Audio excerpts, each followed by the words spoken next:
Good evening, ladies and gentlemen. It's time once again for the Midweek War. We are here to talk about Ring of Honor.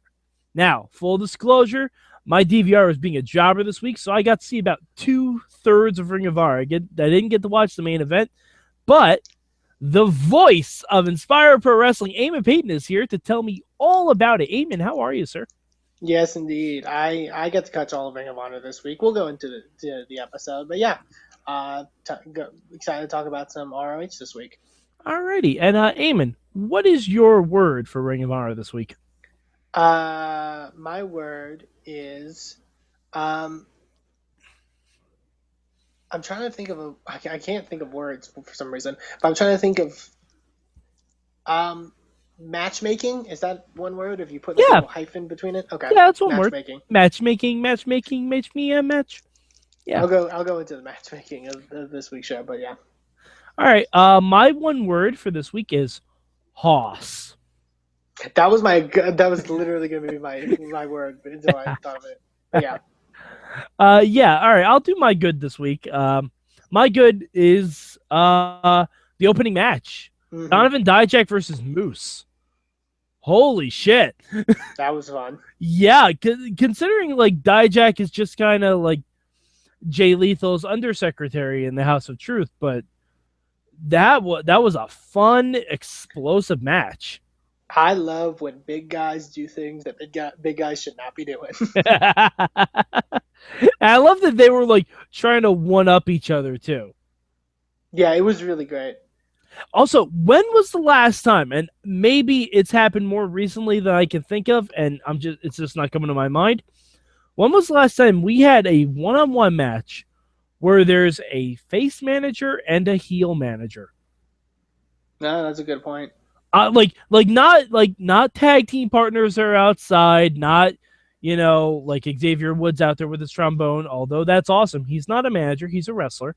Yeah. I'm trying to think of the last time I saw a singles match where both people had managers and one was a heel and one was a face.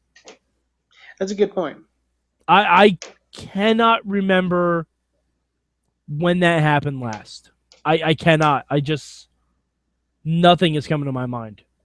Yeah, I feel like it's a thing we've been asking for years, but that resurgence of managers, mm-hmm. and that, that's cool to see, is that we get a lot more, managerial based kind of stuff nowadays. So yeah. Yeah, I mean the closest thing we've had, I think, is Vaudevillains versus Blake and Murphy, but Alexa and Blue Pants were both wrestlers. Technically wrestlers, yeah. Yeah. But it was just fun to see. Like, I think the only other one was or the most recent one I should say was when they had Rusev with Lana in his corner and Jack Swagger with Zeb. Yeah, you're right. That may be the closest one. Yeah, that makes the most sense because neither Zeb or Lana are wrestlers. I was trying to think of the just managers in general that aren't also wrestlers, and yeah, Lana and Zeb. Wow, and that's a couple of years back now. Yeah, we need more managers. We need, who could use a fucking manager? Roman goddamn Reigns. Probably. That man could use a manager. I'm not even talking Paul Heyman. I'm just talking anyone to say his words for him. Jon Stewart, I know you're bored. Manage Roman Reigns. But yeah, that match was Moose and Dijak just brought it. Like they just fucking opened the show, and in my opinion, stole the show. Mm-hmm. They stole the entire program tonight. I think I agree. I like the main event, but I agree. I really, really enjoyed that match. All right, Eamon, what was your good for this week? My good for this week, other than the opener, would probably be the main event. I thought it told a really great story. They definitely told the story of O'Reilly trying to get at Adam Cole, but Adam Cole kept weaseling his way out. They didn't really. I think O'Reilly knocked him off the apron once or whatever. But that was the only real interaction between the two. I thought it was fun. I'm really starting to really like the Kingdom. Mm-hmm. I feel like when Bennett and Taven have always been kind of they're either you love them or you hate them in Ring of Honor. Because some people can find them kind of boring, but I think when they get to be heels and they get to be jawing with other people and stuff like that. They're really entertaining. I think it's also, at least from the limited exposure I've had of them, when they have a storyline. Mm-hmm. Like when they're motivated, their characters seem to be like at peak douchebagginess. Yeah. Because when they're just like the third or fourth team in a tag team title feud, it kind of seems like they're phoning it in a little bit. But when they have something to like really glom onto, like this whole Adam Cole situation, they were getting into it. Yeah, I think it may have been because I was at the pay-per-view, the most recent pay-per-view, and I really love their stuff there because they did a great job of just like being those jerk heels. Like I really enjoyed that a lot. Mm-hmm. Okay, Eamon, what was your bad this week? My bad for this week. I won't go into Nigel. I get Nigel McGuinness's like the matches he made, and stuff like that. One thing I really didn't like was the. I get what they were trying to do with the Cedric Alexander thing.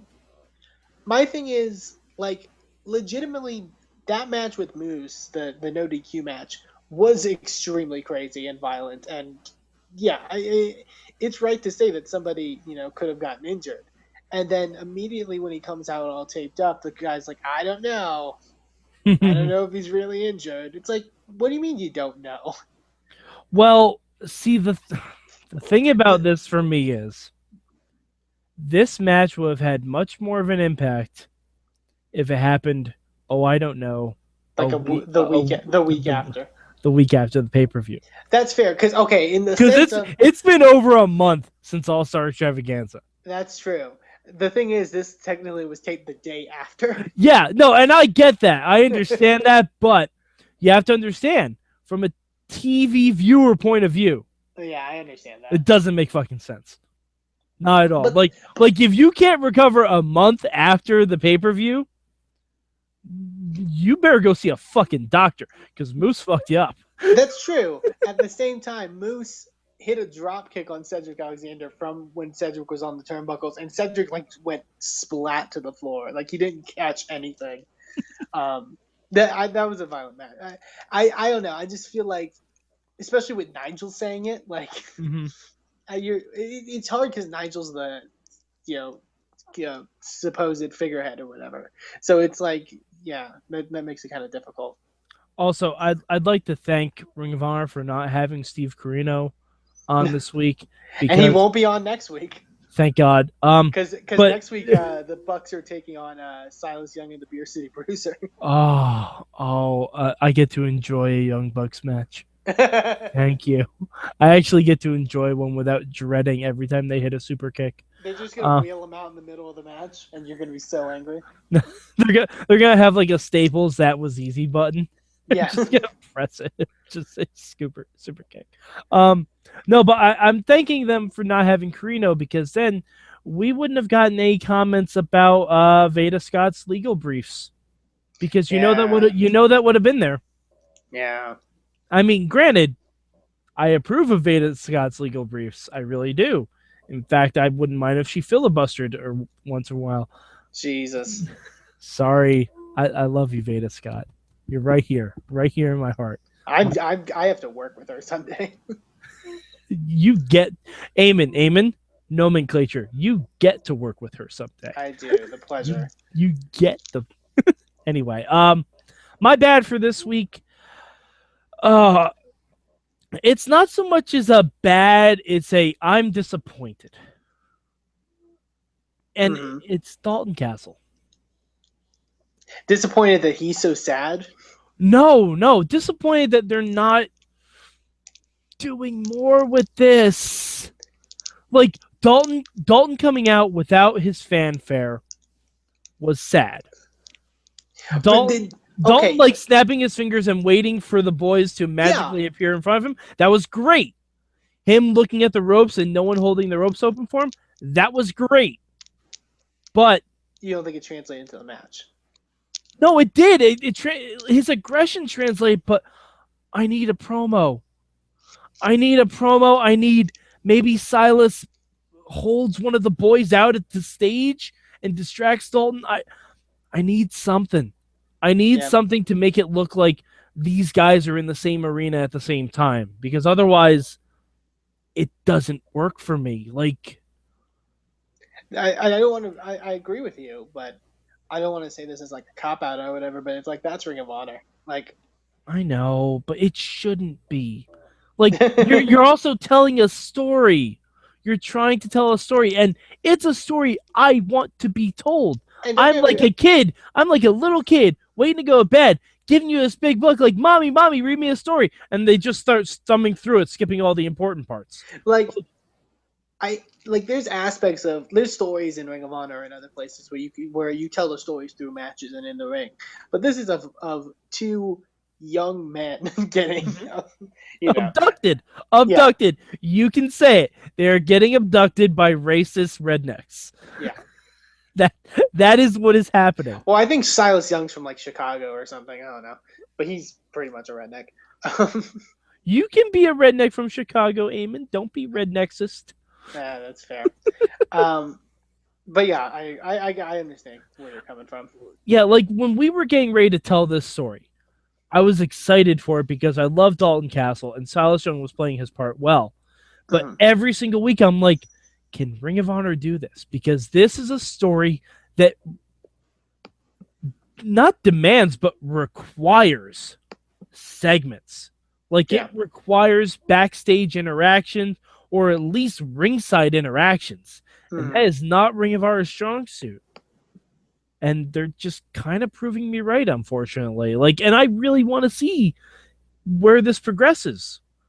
Yeah, in fairness, we technically, I'm hoping we'll get some stuff next week with Silas in action. But yeah, like I hope maybe Dalton comes out to try and talk to the boys or something, or maybe the boys come out in lumberjack outfits, like something hyper manly. Like, I need something. I need something. You can't just take off their masks and beat them up and expect me to go along with that story. I need something else. Yeah. All right. Eamon, what will be your change this week?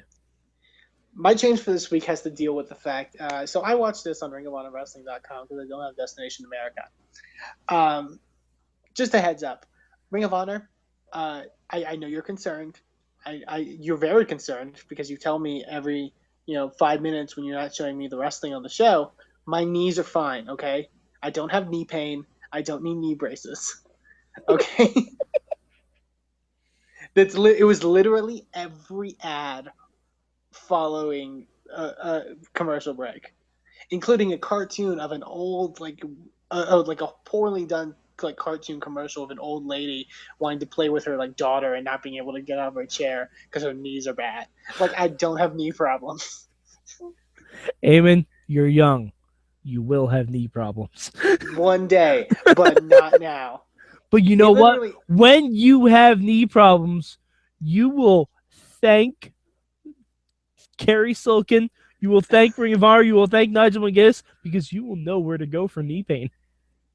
Literally, they started not before, that whole Ring of Honor thing before the actual intro video for the television show. It started with them playing that with the logo of the thing being if you have knee or joint pain, call da da da. You're beating me over the head with it, and I'm sorry. I'm okay. I'm okay, Ring of Honor. All right. Well, knee pain notwithstanding. I don't need Jay Lethal yelling at me about it. To be fair, everyone needs Jay Lethal yelling at them about something. Yeah. We all do. My change for this week, and it's something I've said before. Can we change Roderick Strong? Why would you want to do that? Because I don't know what Roderick Strong is. Eamon, do you see what I'm holding in my hand? Mm-hmm. This is a sheet of paper. This is okay. I didn't know if you were showing me a specific kind of sheet of paper. This is a sheet of paper. This is Roderick Strong. That's it. He's Mr. ROH though. You know what? To me, Mr. ROH is the champion, or the matchmaker, or Not just someone who, like, I don't know what Mr. ROH means. Has he been there the longest? Because I don't think he has. Probably. He's probably, if they were okay, so here's the thing. If they were doing a Ring of Honor World Title Series, he would be a part of Group ROH Originals. Oh God. He's the James I just Storm. I threw up in my mouth a little bit. He's the James Storm of Ring of Honor. So he's gonna be in NXT soon? Maybe, I hope not. Oh God, what would Roderick Strong's NXT name be? I don't even want to know. All I know about Roderick Strong is I don't like directly follow PWG, but people say his PWG stuff's really good. Very it is. I don't know. I've never been there. Yeah, but those people probably say his Ring of Honor stuff is really good too. And while he's very adequate in the ring, I just don't care. I don't care at all. Like, his promos to me, like, I hope there's a whole YouTube feed of Roderick Strong promos, because the next time I have insomnia, I'm just going to turn them on, and I have a feeling I'll be out like a light. Yeah. Sorry, I don't mean to be that guy, but yeah, I agree. I've never really been enthralled by his work. Yeah, I mean, it's because I'm not indoctrinated in Ring of Honor. I haven't seen all the stuff that he's done. So you're trying to introduce him to me, and I don't get, like, the other guys I have mostly gotten into because they've either been engaging or I've gotten a backstory. I haven't gotten a single backstory for Roderick Strong. But here's the thing, like, at least, and maybe I'm wrong, you know, diehard Ring of Honor fans will get on me for this, but like that's Roderick Strong. Like, that's been him forever. Like, he's been a guy who wears trunks and wrestles really well. And, like, he's been in a bunch of, like, different stables. He's been in a stable with Austin Aries. Then he was in one with Davey Richards. Then he was in some other stable. Then he was world champion. Then he was with Truth Martini. And then he was with the Decade. And then he left the Decade. And now he's here. Wait, he was with Truth Martini once? When he was Ring of Honor World Champion, he was with Truth Martini. Then they should mention that! Yeah. Once! You actually, Eamon, you have succeeded getting me interested in Roderick Strong, but just by saying that. Simple fact. I may be wrong, but I believe he was in the original House of Truth. But I may be wrong on that. See, motherfucker, Kevin Kelly, Nigel, Corino, wherever abyss you're in, not that abyss, another abyss. We'll talk about the other. Fucking tell me shit about Roderick Strong. Just that's interesting. Like, now I know he knows Truth Martini. He knows how Truth operates his shit, and still he can't beat Jay Lethal. That has me intrigued. Mm-hmm. I mean, it doesn't make his promos any better, but but that actually has me intrigued. Yeah. See, I'm telling you, when I say I want stories, it literally does not take much to get me interested. Give me a line. Give me something I can sink my teeth into. But that's the thing. They never mention it. But it's because it's not the thing they focus on. They focus on the fact that he's Roderick Strong. He likes to do backbreakers and he chops people really hard. But you know, a lot of people do that. I mean, if you're going into a feud with Jay Lethal, who's managed by a guy that used to manage you, maybe you should fucking bring it up once. Yeah. Like, when Brock Lesnar feuds with Big Show for the umpteen millionth time, they mention, hey, Paul Heyman used to manage the Big Show. Uh-huh. They mention it. Even if you have no idea who either of those two guys are, you know, hey, this guy who manages them knows both of these guys implicitly. So maybe that's how Jay Lethal is able to beat Roderick Strong. God damn it. Yeah. Ring of Honor, you need to work on your storytelling. You need to take. You know what? Just hire Eamon. No, that's a bad idea. I am not a booker. I am not a writer of any kind. No, I know. But Eamon, you are a commentator who at least somewhat knows history of Ring of Honor, and you just got me interested in Roderick Strong in 2 seconds. In fairness, I just vaguely remember that history. I'm okay with that. I will actually look that up when we're done here because now I want to know more about it. Yeah, I think it was like in 2010 or 2011 or something. Okay. But Yeah, I'll look it up because now I'm interested. Like, they gave me a little background on the decade once upon a time on TV, and I'm like, oh, that's cool. I didn't know that about B.J. Whitmer. I didn't know why they were called the decade. Now I know, and knowing is half the battle. G.I. Joe. All right. Eamon, where did you rank Ring of Honor this week? It will be my number 2 for this week. I think this week's was very close to NXT. I do just have a bit more like emotional investment in like the stuff that NXT's doing. Obviously, we mentioned like the storyline stuff, but like just wrestling wise and show quality wise, I feel like it was top notch. Like it was a really good show this week. Mm-hmm. I'm also gonna give it number 2.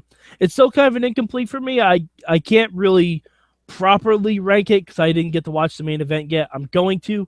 I just didn't get a chance to because I was working all day. But the main event sounded good from what you told me about it, and I love the Kingdom, so I'll definitely watch that. If my ranking changes, I'll let you all know next week. But I don't think it will. I don't think it will either because NXT was really, really good. And we'll get to the other show. We'll get to the other show. Yeah, that definitely. But yeah, Ring of Honor was really fun. I loved the first 2 matches. The first 2 matches were really fun. I just wish they'd do a tiny bit more of Dalton Castle. Again, it's the storytelling thing. If Ring of Honor could get like Lucha Underground storytelling, they would be one of my favorite things to watch ever.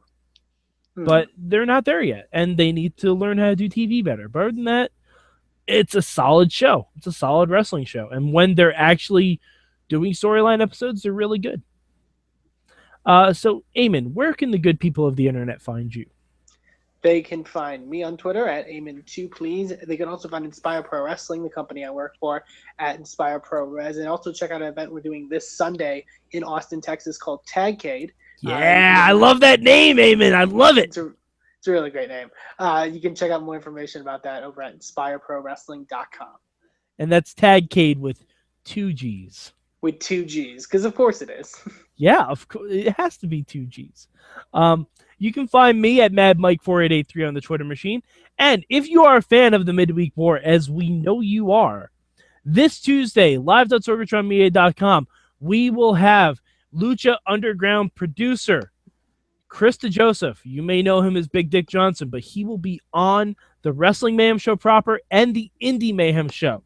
So if you like Lucha Underground, get ready for a shit ton of it because we're going to find out everything about Lucha Underground Season 1. We're going to see what we can gleam out of Krista Joseph for Lucha Underground Season 2. And god damn it, I just want to know if Sexy Star is okay. Because she's not eaten in a while, I'm guessing. I'm worried. I'm worried for her, Eamon. I don't know how butterfly cocoons feeding works. Yeah. Yeah, I mean, I think if she's in the cocoon, she gets nutrients, but, you know. More questions for Krista Joseph. I need to know about moth cocoons, damn it. We need to learn the science. I will science the shit out of moth cocoons before Tuesday. I'm a goddamn engineer. All right, so for Eamon Paton, I'm Mad Mike, and this has been another edition of the Midweek War.